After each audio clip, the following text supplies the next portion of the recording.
नमस्कार, जय जोहार। मैं ऋषि सोनी, आप देख रहे हैं हमारे यूट्यूब चैनल दैनिक समाचार छत्तीसगढ़। छत्तीसगढ़ से जुड़ी हुई 10 सबसे महत्वपूर्ण एवं बड़ी खबरें सिर्फ इसी चैनल पर।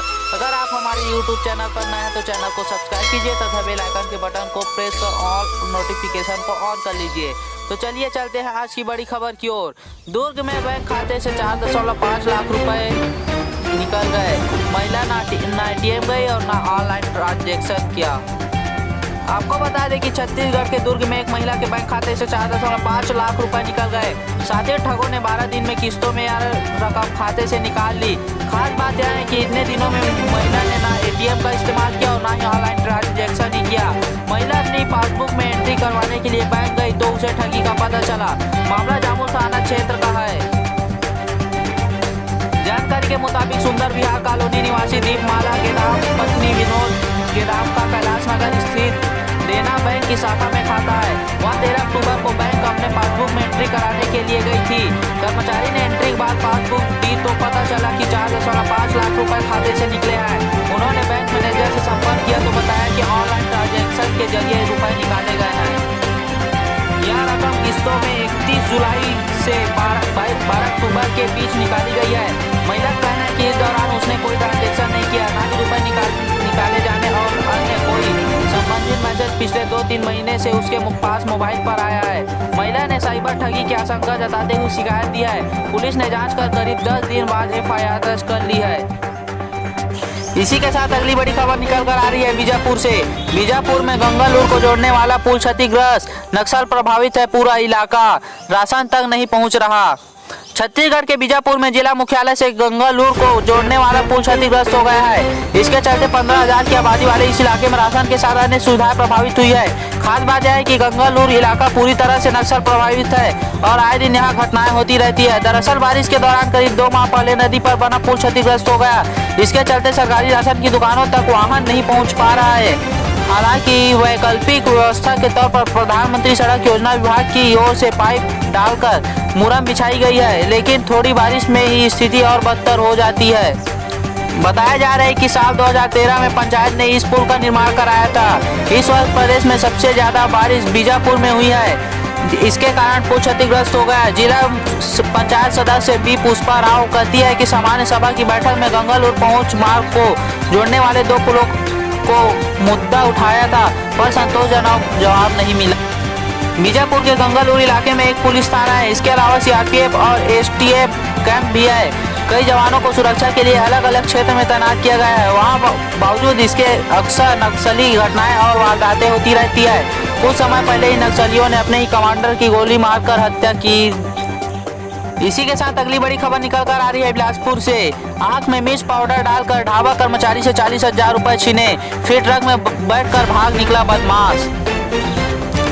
आपको बता दें कि बिलासपुर में बदमाश ने आंख में मिर्ची झोंककर ढाबा कर्मचारी से 40,000 रुपए लूट लिए। इस दौरान बदमाश ने उसके साथ मारपीट भी की। इसके बाद एक ट्रक में बैठकर भाग निकला। ढाबा कर्मचारी गुरुवार देर शाम साइकिल से अपने घर लौट रहा था, तभी रास्ते में उसे लूट हो गई। मामला हिर्री थाना क्षेत्र के धौरा भाटा गांव के पास का है। जानकारी के मुताबिक बिलावाड़ कमाल 7 निवासी अनमोल अग्रवाल धौरा भाटा स्थित मां भवानी ढाबा में काम करता है। वह गुरुवार शाम करीब 6 बजे घर जाने के लिए साइकिल पर निकला था। इस दौरान नेशनल हाईवे 130 पर शाम करीब 7 बजे एक व्यक्ति ने उसे रुकने के लिए आवाज दी। उसके बोलने के तरीके से अनमोल डर गया और तेजी से साइकिल चलाते भागने लगा।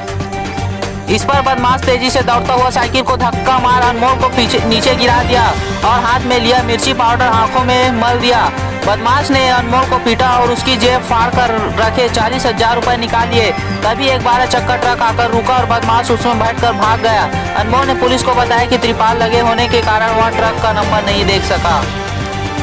इसी के साथ चलते हैं अगली बड़ी खबर की ओर, लेकिन उससे पहले हमारा आपसे अनुरोध है, अगर आप हमारे यूट्यूब चैनल पर नए हैं तो चैनल को सब्सक्राइब कीजिए तथा बेल आइकन के बटन को प्रेस कर ऑल नोटिफिकेशन को ऑन कर लीजिए ताकि सबसे पहले वीडियो का नोटिफिकेशन आप तक पहुंच सके। तो चलिए चलते हैं अगली बड़ी खबर की ओर। अगली बड़ी खबर निकल कर आ रही है रायपुर से। कृषि मंत्री रविंद्र चौबे ने कहा, प्रदेश में नए कानून का ड्राफ्ट तैयार, 17 नवंबर को होगी ट्रैक्टर रैली। केंद्रीय कृषि संबोधित बिल के विरोध में छत्तीसगढ़ सरकार मुखर होती जा रही है। एक और जहां इस बिल के विरोध में नया कानून लाने की तैयारी है, वहीं सड़क पर भी आंदोलन जारी रहेगा। प्रदेश के कृषि मंत्री रविंद्र चौबे ने कहा कि केंद्र के कृषि कानून को राज्य में निष्प्रभावी करने के लिए नए कानून का ड्राफ्ट तैयार कर लिया गया है। इसे विधानसभा में पारित कराया जाएगा। कृषि मंत्री रविंद्र चौबे ने कहा, छत्तीसगढ़ सरकार किसानों की धान खरीदी और चावल वितरण योजना को जारी रखना चाहती है। इसके लिए नए कानून की जरूरत पड़ी है। वहीं भाजपा के आरोपों को लेकर कहा, उन्होंने केंद्र सरकार से पूछना चाहिए कि कृषि बिल के समर्थन में मूल्य का जिक्र क्यों नहीं किया है। केंद्र की सरकार किसानों को नुकसान पहुंचाने वाला कानून क्यों बनाने का फैसला ले रही है। कृषि मंत्री रविंद्र चौबे ने कहा कि अभी तो केवल प्याज के दाम बढ़े हैं। आगामी दिनों में दलहन तिलहन का बम्पर स्टॉक रखकर मार्केट में ज्यादा दाम में बेचा जाएगा। उन्होंने कहा, केंद्रीय कृषि विधेयक के खिलाफ प्रदेश में चरणबद्ध आंदोलन करेंगे। इसका प्रदेश में लगातार आयोजन होगा। इसकी शुरुआत 7 नवंबर को ट्रैक्टर रैली निकालकर की जाएगी। इसी के साथ चलते हैं अगली बड़ी खबर की ओर। छत्तीसगढ़ में कोरोना के वैक्सीनेशन की तैयारी शुरू। हेल्थ वर्कर्स को मिला पहला मौका।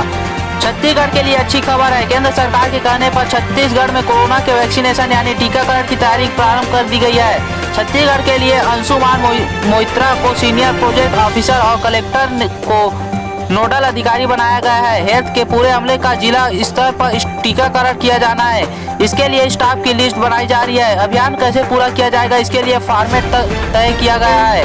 केंद्रीय स्वास्थ्य सचिव राजेश भूषण ने छत्तीसगढ़ को इस बारे में पत्र लिखा है। इसमें टीकाकरण की गाइडलाइन भी है। इस ACS रेडू जी पिल्ले ने कलेक्टरों के साथ टीकाकरण की तैयारी शुरू कर दी है। अब जिले में काम करने वाले नियमित कर्मचारियों व संविदा अधिकारियों कर्मचारियों की जानकारी HRMIS पोर्टल में 25 अक्टूबर तक अपडेट करने कहा गया है। स्वास्थ्य विभाग के अलावा मेडिकल सेवा में लगे दूसरे विभागों के काम करने वाले हेल्थ वर्करों की सूची भी बनाई जा रही है। इस डेटा को 30 अक्टूबर को कोविड-19 वैक्सीनेशन बेनिफिशियरी मैनेजमेंट सिस्टम में अपलोड किया जाएगा। इसके लिए अलग से यूजर ID व पासवर्ड दिया जाएगा। इसके अलावा प्राइवेट हॉस्पिटल, स्वास्थ्य क्षेत्र में काम करने वाले गैर सरकारी संगठनों में काम करने वाले हेल्थ वर्कर्स की सूची भी बन रही है। इसे भी 30 अक्टूबर तक CVBSM को भेजा जाएगा। इन्हें भी अलग से यूजर ID व पासवर्ड दिया जाएगा। इसमें शामिल होने वाले medical college, super speciality hospital, सभी स्तर के अस्पताल, सामुदायिक स्वास्थ्य केंद्र, प्राथमिक स्वास्थ्य केंद्र, शहरी PSC, हेल्थ एवं वेलनेस सेंटर, कैंसर इंस्टीट्यूट एवं हॉस्पिटल, TB अस्पताल और clinic, dispensary, tribal health centres आदि शामिल रहेंगे। इसी के साथ चलते हैं अगली बड़ी खबर की ओर। अगली बड़ी खबर निकल कर आ रही है रायपुर से। इंस्टाग्राम पर किडनैपर ने बनाई थी लड़की की फेक ID, मैसेज कर युवक को बुलाया और उठा ले गए। 3 गिरफ्तार, 1 फरार।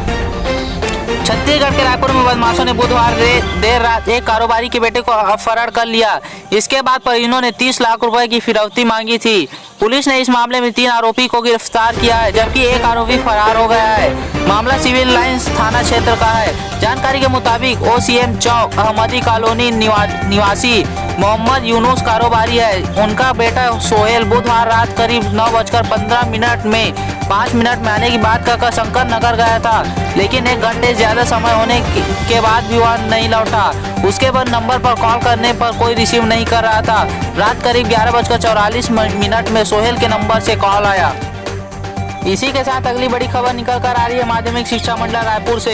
बोर्ड की पूरक परीक्षा केंद्रों में बैठा कर ली जाएगी। 24 अक्टूबर से होगा आवेदन शुरू।